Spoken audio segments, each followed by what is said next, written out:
Ross terjebak di lubang yang dalam sedang perlahan melepas celananya. Daniel yang berada di sebelahnya melihat ini dan segera menghampiri. Matanya terus menatap ke arah Ross. Namun sedetik kemudian, dia mengambil celananya dari tanah. Lalu dia pergi ke belakang Ross dan melakukan hal yang sama dengannya. Anehnya, setelah itu dia memakai sepatu kulitnya yang berat. Lalu membawa kedua pasang celana mereka ke danau dan merendamnya di dalamnya. Celana itu benar-benar basah, lalu membawanya ke batang kayu terdekat. Daniel mengambil tali dari celana dan mengikatnya erat ke batang kayu. Setelah merasa sudah baik, dia melanjutkan mengambil dua pasang celana basah itu diikat ke batang kayu. Setelah selesai, Daniel mulai melihat sekeliling.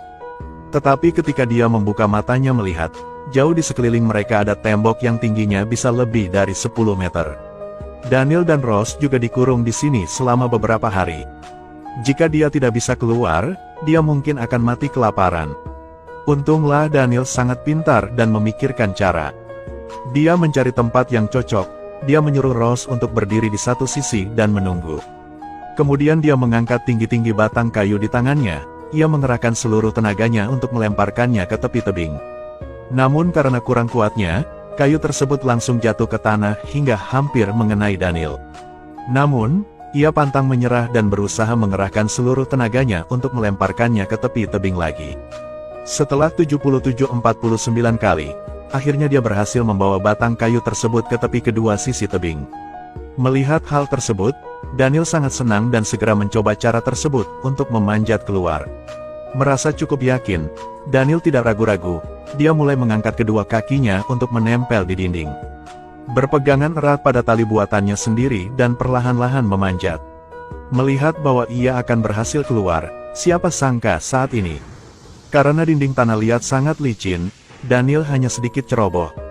Lutut Daniel terbentur dinding, menyebabkan dia menjerit kesakitan yang luar biasa. Namun, jatuhnya tadi melukai Daniel dengan cukup serius. Ross sangat khawatir dan berlari untuk lihat, langsung ketahuan, lutut Daniel mengeluarkan darah yang cukup banyak. Hal ini membuat Ross semakin khawatir, ia segera merobek sebagian celana yang ada di batang kayu tersebut. Lalu pergi ke danau untuk membersihkannya dan segera tahan darah untuk Daniel. Namun siapa sangka darah dari luka itu tak kunjung berhenti mengalir sehingga membuat Daniel sangat kesakitan. Ross semakin tidak sabar saat melihat tatapan mata Daniel yang pedih. Tak tahu harus berbuat apa. Tak ada jalan lain, ia hanya bisa melepas celananya. Bantu Daniel memakainya kembali untuk menghindari infeksi pada lukanya. Namun lagi-lagi sesuatu yang buruk terjadi, saat ini awan gelap muncul di langit. Segera setelah itu banjir besar tiba, sekarang tidak hanya tidak ada jalan keluar, tetapi juga basah kuyup oleh hujan. Air hujan dari dalam tanah terus-menerus mengalir melalui celah-celah tersebut dan masuk ke dalam tempat mereka. Jika terus seperti ini, cepat atau lambat mereka akan mati tenggelam. Ross melihat situasi ini dan merasa itu tidak beres. Namun Daniel sangat senang, ternyata dia punya cara yang lain. Tunggu sampai air mengalir ke tempat mereka berdiri. Mereka bisa memanfaatkan pemberian Tuhan ini kesempatan untuk melarikan diri. Daniel segera meyakinkan Ross yang kebingungan.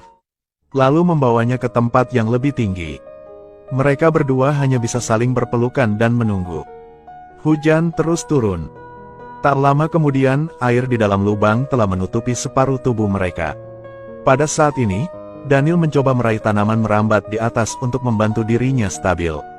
Tapi ketika dia meraihnya, dia secara tidak sengaja mendorong Ross ke dalam air. Melihat bahwa dia akan tenggelam ke dalam air, Daniel dengan cepat melompat ke dalam air untuk menyelamatkan Ross.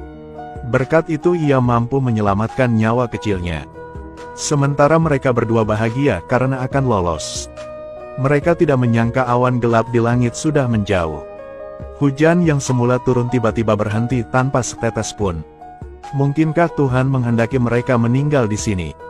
Melihat harapan tiba-tiba padam, keduanya seakan terjerumus ke dalam jurang. Namun mereka tak bisa berbuat apa-apa saat ini. Kali ini, mereka hanya bisa berpegang teguh pada harapan bahwa esok hari akan terus turun hujan lebat. Namun siapa sangka keesokan harinya. Setelah menunggu hingga air di lubang tersebut mengering, tidak ada setetes pun hujan pun. Namun yang lebih sial lagi, setelah mengalami kejadian kemarin, luka Daniel semakin parah. Matanya mulai kalut dan linglung. Lalu pemandangan di depan matanya membuat Ross sangat ketakutan. Daniel pergi ke danau, segera meminum air dalam jumlah besar. Tanya Ross, dia menjawab apa yang terjadi, tapi Daniel tidak menjawabnya. Sebaliknya, dia menunjukkan senyum aneh. Dia segera meraih ke dalam danau untuk menangkap sesuatu. Lalu membawanya ke mulutnya dan mengunyahnya dengan rakus. Tawa aneh itu membuat Ross sangat terkejut. Dia perlahan mendekati Daniel. Namun tak disangka dia melihat pemandangan yang menakutkan. Hanya melihat mulut Daniel mengunyah sebagian katak. Ross langsung merasa sangat mual, tapi anehnya, Daniel sangat puas. Tampaknya dibandingkan dengan makanan lezat, benda yang ada di dalam miliknya tangannya enak sekali. Saat ini, langit terus turun hujan. Anehnya, setelah air hujan jatuh ke wajahnya, Daniel kembali normal. Dia memuntahkan semua yang dia makan. Saat ini, Ross sudah bisa melepaskan bebannya. Dia melihat langit mulai turun hujan tanpa henti. Keduanya sangat bersemangat dan berpelukan. Ini adalah kesempatan yang Tuhan berikan kepada mereka untuk melarikan diri dari tempat ini. Hujan terus berjatuhan. Tak lama kemudian, air pun naik sangat tinggi. Melihat peluang itu, Daniel berusaha meraih tali yang sebelumnya. Namun tak disangka tali kecil itu tak kuasa menahan beban tubuh Daniel.